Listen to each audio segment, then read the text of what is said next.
வாரம் ஒரு news India முழுக்க வைரலா பரவுச்சு. மகாராஷ்டிரால 93 வயசான ஒரு ஏழ்மையான தாத்தா, அவருக்கு தன்னோட மனைவிக்கு தங்கத்துல ஒரு தாலி வாங்கி கொடுக்கணும்னு ஆசை. ஆனா இன்னைக்கு தங்கம் என்ன விலைக்கு விக்குதுன்னு கூட தெரியாம அவரோட வயசான மனைவியை கூட்டிட்டு ஒரு ஜுவல்லரிக்கு போறார். அவர் கையில இருந்தது வெறும் 1120 ரூபாய் மட்டும்தான்.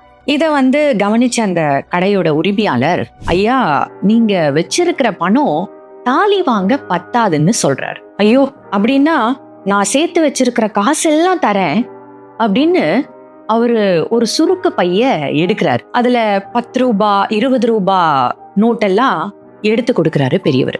இத பார்த்த அந்த நகைக்கடையோட உரிமையாளரு, ஐயா நீங்க வச்சிருக்க காசெல்லாம் கொடுத்தாலும் இந்த தாலியோட விலைக்கு பத்தாது, இருந்தாலும் நான் உங்களுக்கு இந்த தாலியை தரேன், உங்க மனைவிக்கு போட்டு விடுங்கன்னு சொல்லி தங்க தாலிய அன்பளிப்பா கொடுக்கிறார். ஆனா அதுக்கு அந்த பெரியவர், இந்த தாலிய சும்மா வாங்க என்னால முடியாது, இந்த பணத்தை எல்லாம் வச்சுக்கோங்கன்னு திருப்பி உரிமையாளர்கிட்டயே கொடுக்கிறார். சரி, இப்ப என்ன, நான் உங்ககிட்ட காசு வாங்கிக்கணும் அவ்வளவுதானே, ஒரு 20 ரூபாய் மட்டும் கொடுங்க போதும்னு அந்த பெரியவர்கிட்ட நகை கடைக்காரர் சொல்றாரு. இளனென்னும் எவ்வம் உரையாமை ஈதல் குலனுடையான் கண்ணேயுள.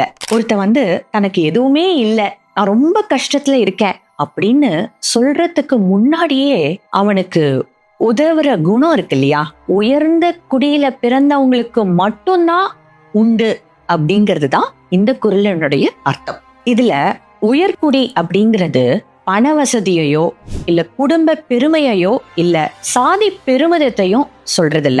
எட்டார் பெரியோர் இடாதார் இழிக்குலத்தோர், அப்படிதான் தமிழ் மரபு மனிதர்களை 2ஆ பிரிச்சிருக்கு. அடுத்தவங்க கஷ்டத்தை புரிஞ்சு உதவுறவனா பெரிய மனுஷன்.